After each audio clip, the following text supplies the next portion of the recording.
충격적인 일이 벌어졌습니다. 러시아-우크라이나 전쟁을 피해 가족과 함께 폴란드 국경을 넘으려던 한 남자가 갑자기 무장 군인들에게 둘러싸였습니다. 당신은 러시아의 스파이다. 체포한다. 억울함을 외치며 한국 여권을 꺼낸 순간 군인의 얼굴이 하얗게 굳었습니다. 도대체 무슨 일이 있었던 걸까요? 이 이야기가 어떻게 전개될지 궁금하시다면 지금 바로 구독과 좋아요 버튼을 눌러주세요. 지금 시작합니다. 안녕하세요.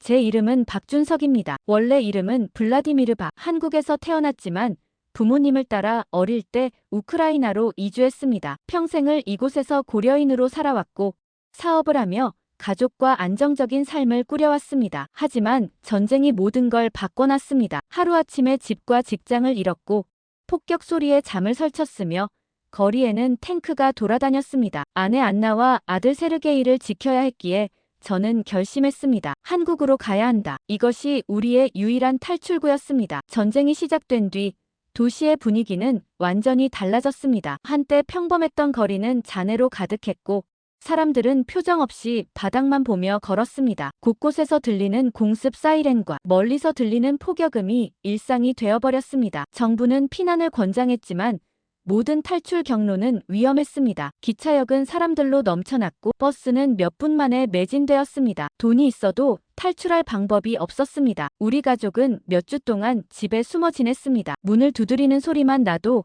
가슴이 철렁 내려앉았고 바깥이 조용해지면 오히려 더 불안했습니다. 하지만 이렇게 있을 순 없었습니다. 전기가 끊기고 식량도 점점 바닥을 드러내기 시작했습니다. 아이가 아침마다 배고프다고 칭얼댈 때마다 가슴이 찢어졌습니다. 더 이상 미룰 수 없었습니다. 우리는 떠나야 했습니다. 도시를 빠져나가기 위해 저는 모든 방법을 알아봤습니다. 피난민들이 몰리는 길을 피해 사설 운송업자들에게 거액을 주고 국경 근처까지 이동하는 방법도 생각했습니다. 하지만 이 길도 안전하지 않았습니다. 총격전이 벌어지는 도로에서는 어느 쪽 군인인지도 모르는 사람들이 차를 막아 세우고 무기를 들이댄다는 이야기를 들었습니다. 어떤 경우엔 돈을 주면 보내주지만 운이 나쁘면 이유 없이 사라지는 사람들이 많았습니다. 우리는 비교적 안전한 루트를 선택했습니다. 먼저 리비우로 이동한 뒤 폴란드 국경까지 가는 것이었습니다. 하지만 이 또한 쉽지 않았습니다. 검문소마다 군인들이 서 있었고 외국인이거나 남성은 쉽게 통과하지 못한다는 이야기가 돌았습니다. 저는 여권을 손에 꼭 쥐었습니다. 이것만 있으면 괜찮을 거야. 한국 여권이 우리를 지켜줄 거라 믿었습니다. 이동하는 내내 긴장 속에서 시간을 보냈습니다. 리비우에 도착했을 때 도시에는 이미 수많은 피난민이 몰려 있었습니다. 식량을 받기 위해 줄을 서는 사람들, 아이를 잃어버리고 울부짖는 부모, 무표정하게 멍하니 앉아있는 노인들 모두가 절망에 빠져 있었습니다. 저는 안나와 세르게이를 꼭 안고 말했습니다. 우린 반드시 빠져나갈 거야. 하지만 이 말이 정말 현실이 될지는 그때 알 수 없었습니다. 마침내 폴란드 국경에 도착했을 때 상황은 예상보다 더 혼란스러웠습니다. 끝이 보이지 않는 피난민 행렬, 군인들의 날카로운 시선, 그리고 곳곳에서 들리는 소리 없는 흐느낌. 우리는 줄을 섰고 한 걸음 한 걸음씩 앞으로 나아갔습니다. 그때까지만 해도 모든 것이 순조로웠습니다. 하지만 제 차례가 다가왔을 때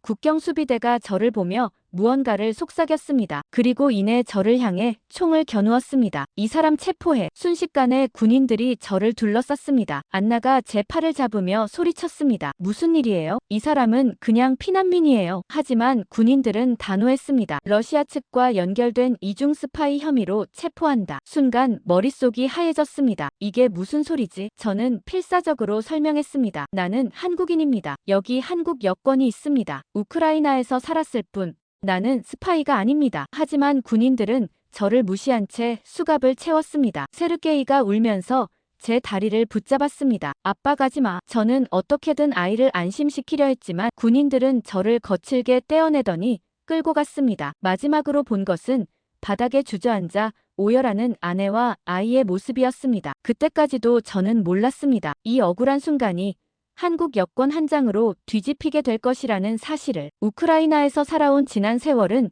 녹록지 않았습니다. 부모님을 따라 이곳에 정착했을 때 저는 겨우 5살이었습니다. 처음엔 이 나라에 적응하는 게 힘들었죠. 생김새가 다르다는 이유로 학교에 가면 아이들은 제게 호기심 어린 시선을 보냈고 때로는 이유 없이 괴롭히기도 했습니다. 부모님은 매일 밤 제 머리를 쓰다듬으며 말씀하셨죠. 우리는 한국 사람이야. 어디에 있든 내 뿌리를 잊지 마. 저는 그 말씀을 가슴에 새겼습니다. 시간이 지나며 현지어를 유창하게 구사했고 학교 성적도 우수했습니다. 하지만 늘 어딘가 허전했습니다. 축구장에서 골을 넣고 환호를 받을 때조차 제가 정말 이곳 사람인지 확신할 수 없었죠. 그런 마음은 성인이 된 후에도 마찬가지였습니다. 대학 졸업 후 작은 무역회사를 운영하며 사업을 키워갔지만 거래처들은 늘 저를 의심의 눈으로 바라봤습니다. 어느 날 거래처 담당자가 대놓고 이렇게 물었습니다. 당신이 한국 국적자라면서 우크라이나에서 계속 사는 이유가 뭐예요? 왜 한국으로 돌아가지 않지?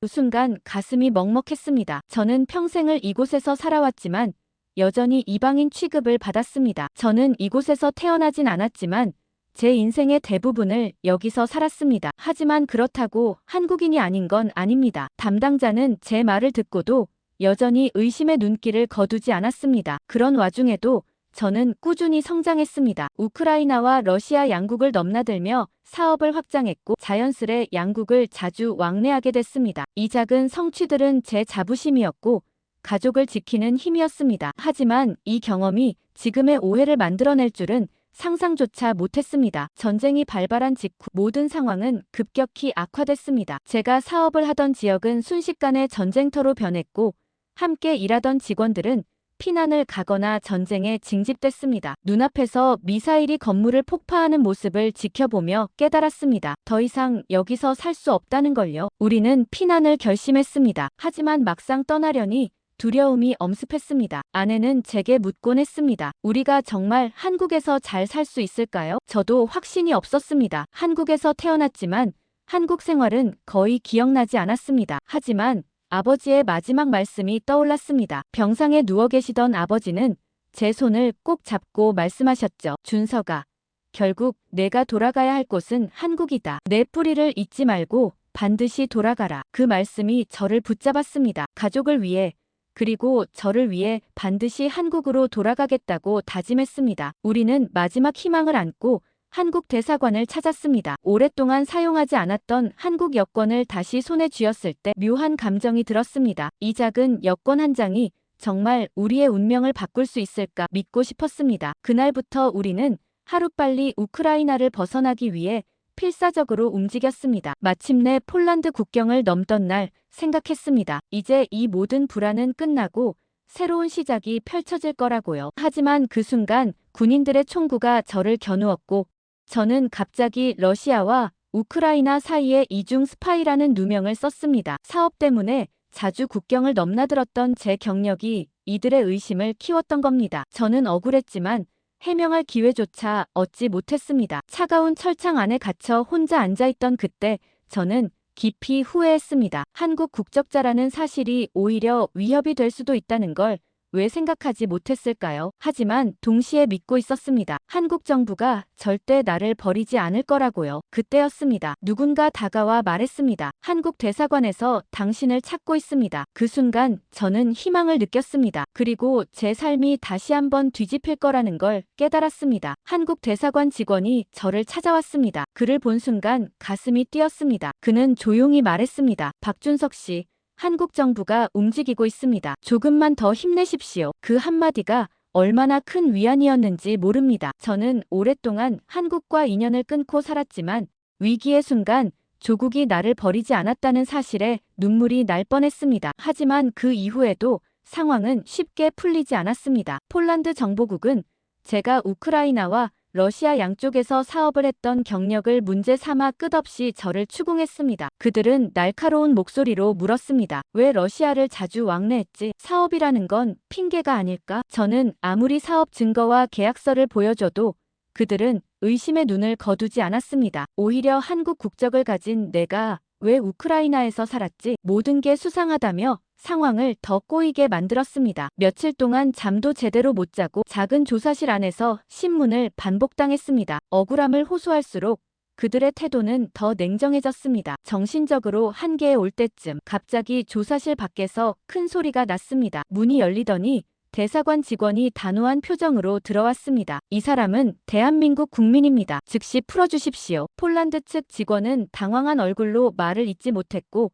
한국 외교관은 다시 한번 강력하게 요구했습니다. 지금 당장 석방하지 않으면 한국 정부는 공식적으로 강력 대응할 것입니다. 상황이 순식간에 뒤바뀌었습니다. 방금까지 고압적이던 직원들의 표정은 흔들리기 시작했고 곧 누군가 상부에 보고하겠다고 황급히 나갔습니다. 긴 시간이 흐른 것 같았지만 불과 몇 분이었습니다. 직원들이 돌아와서는 제 손목에 채워진 수갑을 풀기 시작했습니다. 한국 정부가 직접 개입했다는 사실을 알고 난 후 그들의 태도는 완전히 달라졌습니다. 오해가 있었던 것 같습니다. 미안합니다. 석방되어 밖으로 나온 순간 가족이 저를 기다리고 있었습니다. 안나는 울음을 터뜨리며 제 품에 뛰어들었고 세르게이는 제 다리를 꼭 안으며 울었습니다. 저는 가족을 품에 안고 생각했습니다. 조국이 나를 구했다는 사실을 평생 잊지 않겠다고요. 이 작은 한국 여권이 그리고 대한민국이 저와 제 가족을 살렸습니다. 한국 국적을 가졌다는 이유 하나만으로 저는 비로소 자유를 되찾았습니다. 한국행 비행기에 오르는 순간 믿기지 않았습니다. 창밖으로 우크라이나 땅이 멀어질 때마다 지난 삶이 스쳐 지나갔습니다. 평생을 그곳에서 보냈지만 늘 이방인이었고 한국 국적을 가졌지만 한국을 몰랐던 저였습니다. 하지만 이제야 깨달았습니다. 진짜 위기의 순간 나를 구해준 것은 바로 대한민국이라는 것을요. 인천공항에 도착해 출입국 심사대를 통과하던 순간 심장이 빠르게 뛰었습니다. 직원이 여권을 넘기며 저를 향해 말했습니다. 고생 많으셨습니다. 박준석 씨, 한국에 오신 걸 환영합니다. 그 한마디가 가슴 깊이 박혔습니다. 가족과 함께 밖으로 나오자 낯선 풍경과 낯선 공기가 오히려 편안하게 느껴졌습니다. 세르게이가 주변을 둘러보며 물었습니다. 아빠, 여기가 한국이야? 저는 미소 지으며 고개를 끄덕였습니다. 그래, 이제 여기가 우리가 살아갈 곳이야. 처음엔 적응이 쉽지 않았습니다. 문화도 달랐고 사람들과의 소통도 힘들었습니다. 하지만 주변의 도움으로 차근차근 자리 잡아갔습니다. 고려인 공동체와 정부의 지원 덕분에 저는 작은 무역회사를 다시 시작할 수 있었습니다. 하루는 아내와 아이와 함께 삼겹살 집에 앉아 식사를 하던 중 아내가 말했습니다. 한국에서 이렇게 삼겹살을 먹으니 정말 우리가 한국인이 된 것 같아요. 저는 웃으며 아내의 말을 받아주었습니다. 맞아, 우리는 이제 정말 한국인이야. 아이는 학교에 다니기 시작했고 빠르게 적응했습니다. 어느 날 세르게이가 신이 나서 집에 돌아왔습니다. 아빠, 친구들이 나랑 축구하자고 했어.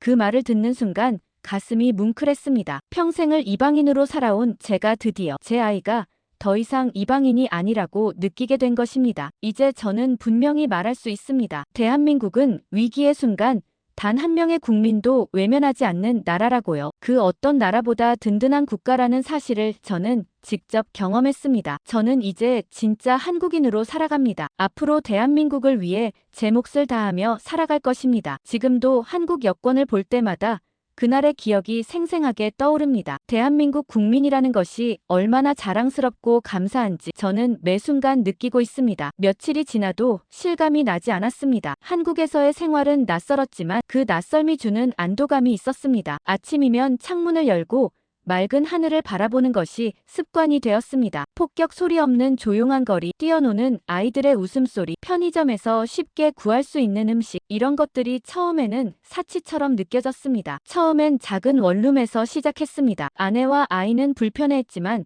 저는 그저 이곳에 있다는 것만으로도 감사했습니다. 정부의 지원을 받아 정착을 위한 절차를 밟았습니다. 한국어를 유창하게 구사하지 못하는 아내는 말이 통하지 않는 것이 답답한 듯 했지만 그래도 밝은 표정을 유지하려 노력했습니다. 세르게이는 처음엔 낯설어했지만 학교에 다니면서 빠르게 적응했습니다. 아침마다 정장을 입고 출근하는 사람들, 지하철에서 스마트폰을 들여다보는 사람들, 바쁘게 움직이는 택배 기사들, 이곳은 모든 것이 빠르게 흘러갔습니다. 저는 한국에서 살아가는 법을 배워야 했습니다. 서류를 준비하고 은행 계좌를 만들고 직장을 구하는 과정이 쉬운 일은 아니었습니다. 그러던 중 고려인 공동체에서 일할 기회를 얻게 되었습니다. 우크라이나와 러시아에서의 무역 경험이 있었던 덕분이었습니다. 회사는 한국과 중앙아시아 간 교역을 담당하는 곳이었고 저는 그곳에서 다시 일을 시작할 수 있었습니다. 모든 것이 낯설었지만 하나씩 배워 나갔습니다. 한국식 비즈니스 매너,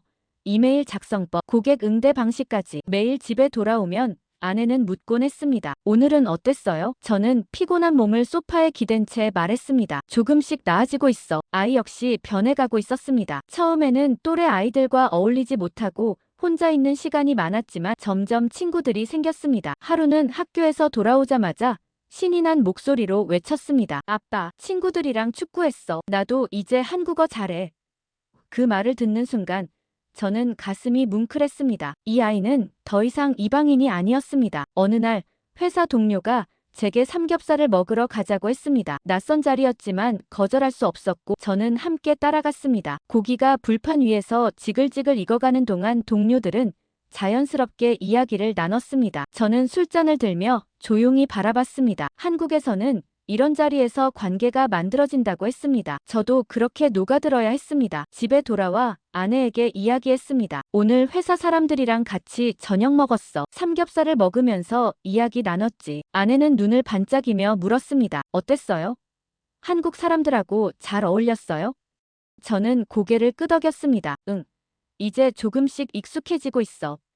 그날 밤 저는 책상에 놓인 한국 여권을 한참 동안 바라봤습니다. 전쟁 중 국경에서 그 여권이 아니었다면 저는 아직도 감옥에 갇혀 있을지도 몰랐습니다. 아니면 더 나쁜 상황이 되었을 수도 있었습니다. 하지만 지금 저는 여기 있습니다. 대한민국에서 가족과 함께 살아가고 있습니다. 아버지가 돌아가시기 전 제게 남긴 말이 떠올랐습니다. 조국으로 돌아가라. 저는 그 말을 실천했습니다. 그리고 이제는 그 조국에서 대한민국 국민으로 살아가고 있습니다. 저는 여권을 조용히 접어 서랍에 넣었습니다. 그리고 창밖을 바라보며 다짐했습니다. 이제는 이곳에서 내 삶을 다시 시작할 거라고요.